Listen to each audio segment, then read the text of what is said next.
Hey, what's going on, everybody? Nick here, back with another lockdown fly tying video.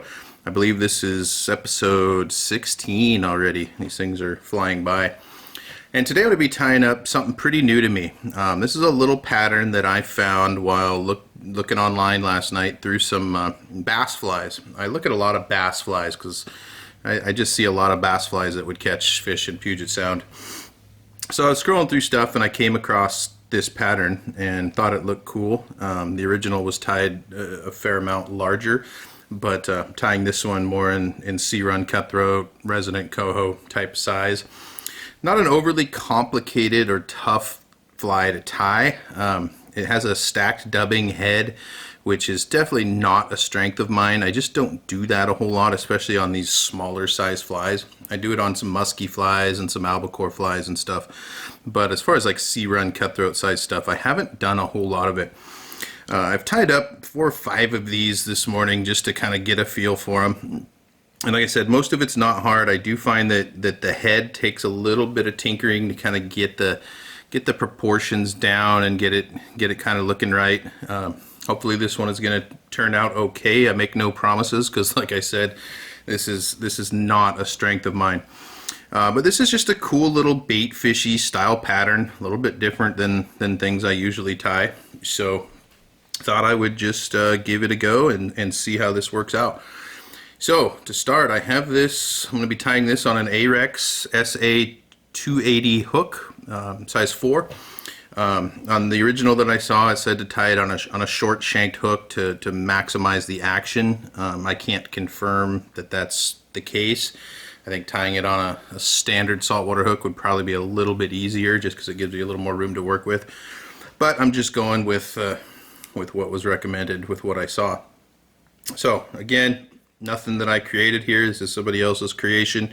This was the one that I saw was tied for bass, but I have 100% confidence that I could catch sea runs on this, so I'm going to give it a whirl here. So, just going to take I got some Vivus 10-aught white thread. I'll lay down a thread base as usual. Come back towards the bend of the hook. And the first step is going to be some white marabou. I'm going to tie in a fairly long marabou tail. In the handful of these that I've done, I find that tying the tail a little bit longer than I usually would really helps as far as the overall profile of the fly. But again, like I said, you kind of have to mess around with that a little bit and figure out what works best based on the size that you're going for and the hook that you're tying on and all that. But so this is probably, I don't know, hook length and a half, I'm guessing, somewhere in that ballpark. Now I'm going to take some flash. This is pearl polar flash. You could probably use just about anything, Flashabou, crystal flash, whatever you like. I like polar flash a lot because it's, especially in tails, just because it's very supple and it moves very well in the water. So I'm going to take, I don't know, I got 5 or 6 pieces here. I'm making this probably a little flashier than I need to, but that's alright. Tie these in on the near side, extending just a little bit beyond the tail. And then I'm going to fold the rest over and tie them in on the far side. Cut those a little bit long, that's alright. Okay. Next step, I've got a white schlappen feather. The original that I watched called for I want to say just a neck hackle, but I like the look of the schlappen a little better here. I don't know that it really matters. It's kind of covered up, but I like schlappen. I don't use it all that much, just because of the flies that I tie, but I've always liked the way it looks and the way it moves. So I'm just going to tie that in and try to get that feather out of my way. I guess I'll use my handy dandy little material holder device here. that I rarely use. But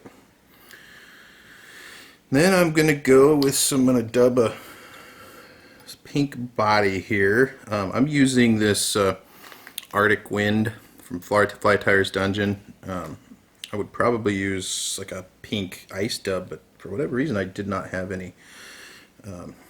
But this works. Any pink dubbing will work. You could probably even use chenille or Estaz. But so I'm just gonna dub some dubbing right onto the thread, and I'm just trying to put some color. This is all going to get covered up.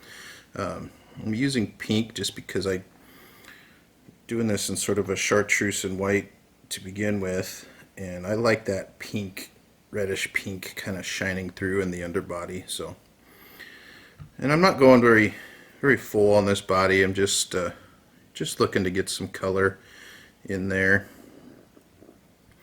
I'm going to come up. I don't know the exact how far up you should go. I've probably got two hook eyes here where I stopped. You got to leave yourself room, but again, that's something that, since this fly is pretty new to me, I'm still playing around with it. And I'm going to take this schlappen and just start winding that. Fairly tight wraps. Don't get too worried about how long this is or if the fibers are getting trapped down on each other. This is going to get fairly covered up anyway, so not a big deal. I'm going to wrap that up to basically where I stopped with my dubbing. Tie that off and trim off this rest of this. Take those fibers and just stroke them back just to clean up that spot a little bit.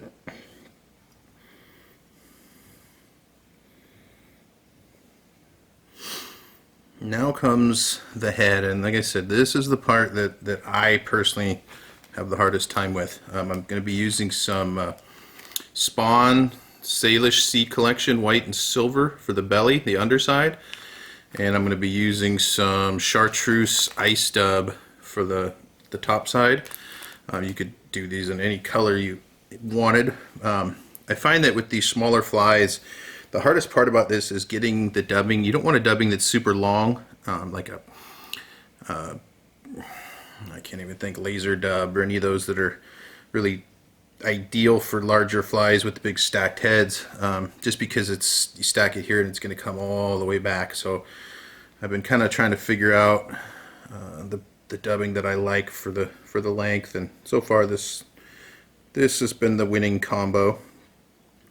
So I'm going to invert my hook here, and I'm going to take some of this spawn dubbing and I'm going to kind of just work it. In fact, I need some more. Again, this is the part that I'm not super great at, but that's part of the fun. So I'm just going to take a clump of this, and I'm just kind of pulling the fibers out and stacking them, if you will, so they're more or less the same length. And then I'm going to tie this in about 50-50, about halfway.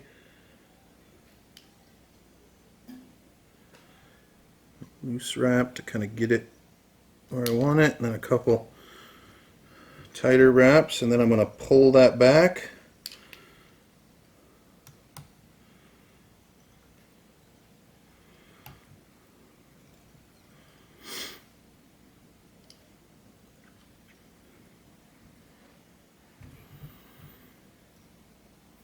Okay, then I'm going to take some chartreuse ice dub, do the same thing on top. This ice dub is a little bit shorter than the spawn dubbing that I'm using. Like I said, there might be better dubbings for this. I'm kind of going on what I had in the color that I want. I wanted this chartreuse and white kind of color combo. I have used some longer dubbing, and it works just fine. You just got to kind of trim it a little bit.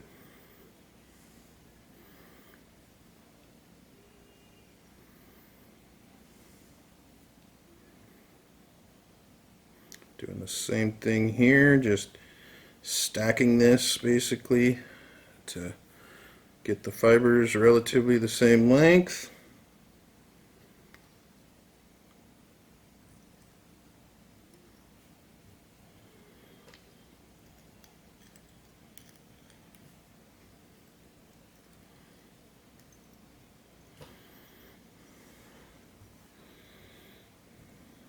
Okay, that should work. And then just going to keep doing this process. Depending on the size and the density that you're looking for, you might do it 2 times, you might do it 5 times. There's no real right answer.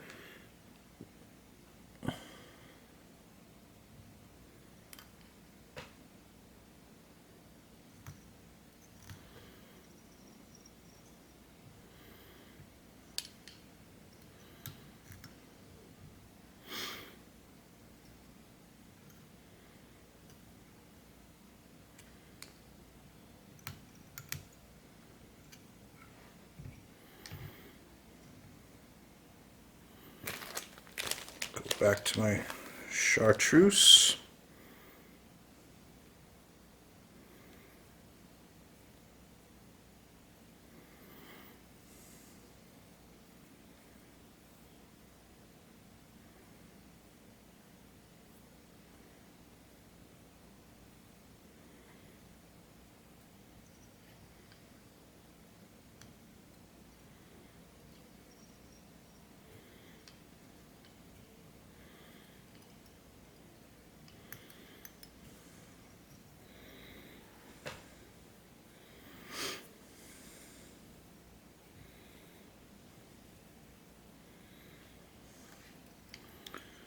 I actually might just call that one good here. Like on the smaller, if this was a larger fly, I would definitely need to use more dubbing.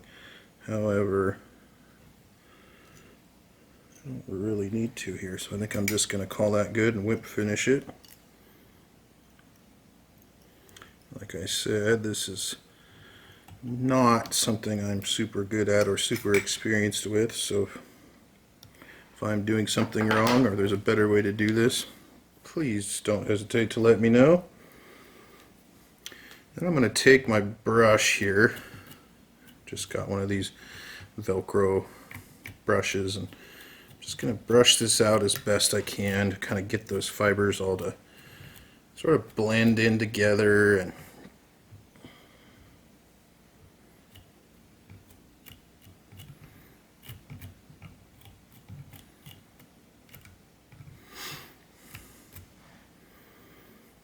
toothbrush works pretty darn well for this, but I cannot find the one that I've had at my desk forever.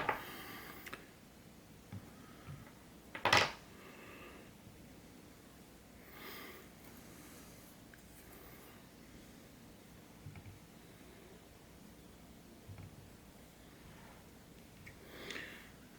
can get that looking pretty good. You can see that pink underbody kind of shining through.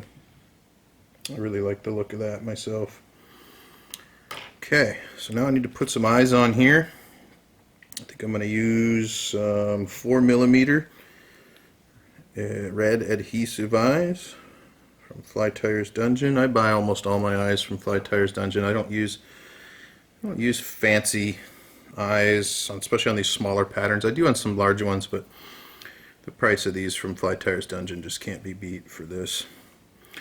And to stick these on here, I'm using some tear mender.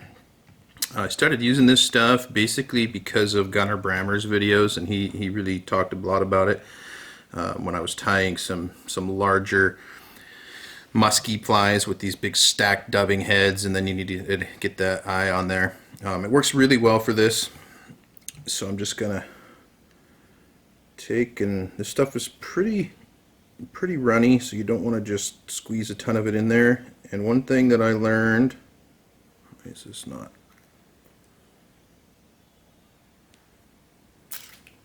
There we go. Make a giant mess on my table. The thing I learned is you don't want to overdo it with this stuff, but it soaks in to the material really nice, and it'll kind of, if you do it just right, it'll basically glue these two eyes almost together. But one thing you don't want to do is touch it a lot. The stuff will dry clear, comes out white, but it will dry clear. But for some reason, if you touch it, start fiddling around with it a ton, I don't know if it's the oils on your skin or what the deal is, but it will eventually basically turn it to where it will dry white and ugly looking. I don't know. Don't know why that is, but so just kind of get those eyes where I think I want them.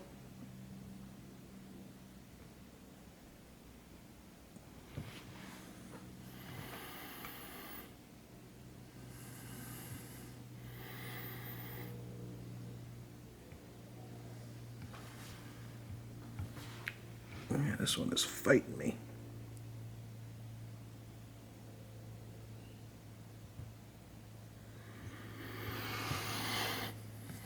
There, that might be alright. Then I'm going to just take some more of this.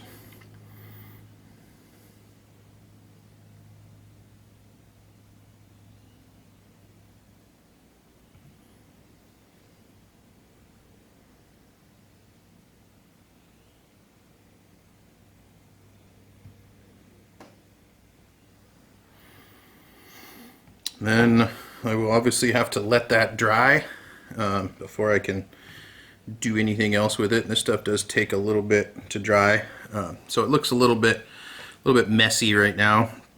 But I'm gonna let this dry, and then I can trim up any of these loose fibers that kind of going wanky, and clean it up to however I like. But that's all there is to it. Like I said, pretty simple fly. From what I could tell, this one was designed to catch bass. The guy that seemed to be the originator of this pattern, or at least the one that I came across, said that this fly is responsible for basically all of his largest bass. Obviously he was tying this a little bit larger, but it still wasn't a huge profile fly. But it's kind of a fun one to tie, a little bit different than most of the things that I do, and it's fun to do something new. So there it is. Give this one a shot, add a few to your box.